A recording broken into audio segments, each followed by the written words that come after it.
การอื่นใดใดสนาสมบูรณ์เป็นพื้นพายสดใสผู้คนก็มีน้ำใจพาให้อยู่เย็นเรื่อยมาโอ้คำหลวงเอ่ยไผบอกเคยให้มาเบิ่งก่อนถึงเป็นบ้านป่าขาดอนสุดแสนสะอ่อนธรรมศาสตร์บ้านนาติดผู้เสียงทองเลี้ยวมองเบิ่งแล้วงามตาหากใครยังบ่ได้มาเสิร์นเด้อเสิร์นมาเยี่ยมยามทางข่าววัยหนุ่มวัยสาวเขาพากันพัฒนาห่วงแห่งห่วงใจสร้างสาที่เคยมีมาความสามัคคีมาเด้อพี่น้องหาของฝากก็มีลองมาเที่ยวชมเบิ่งตี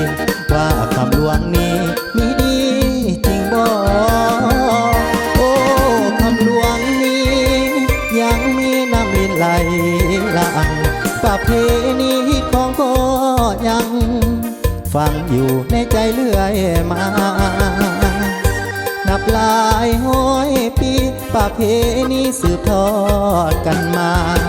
ถ้าเจ้านั้นมีเวลาอ้ายสิพาเที่ยวคำหลวง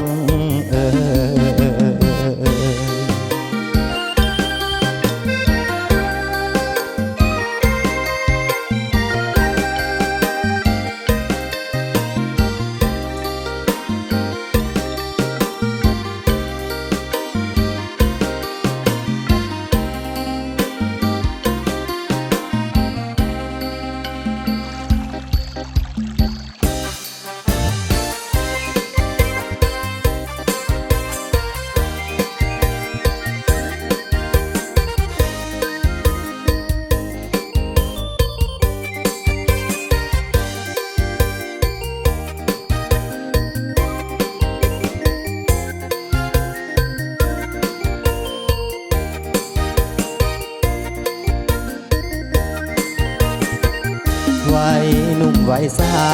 วเขาพากันพัฒนาห่วงแห่งห่วงใจสร้างสาที่เคยมีมาความสามัคคีมาเด้อพี่น้องหาของฝากก็มีลองมาเที่ยวชมเบิ่งติว่าคำหลวงนี้มีดีจริงบ่โอ้คำหลวงนี้ยังมีน้ำลินไหลหลั่งประเพณีของก็ยังฟังอยู่ในใจเรื่อยมานับหลายห้อยปีประเพณีสืบทอดกันมาถ้าเจ้านั้นมีเวลาอ้ายสิพาเที่ยวคำหลวงหากเจ้านั้นมีเวลาเสิร์นเด้อเสิร์นมา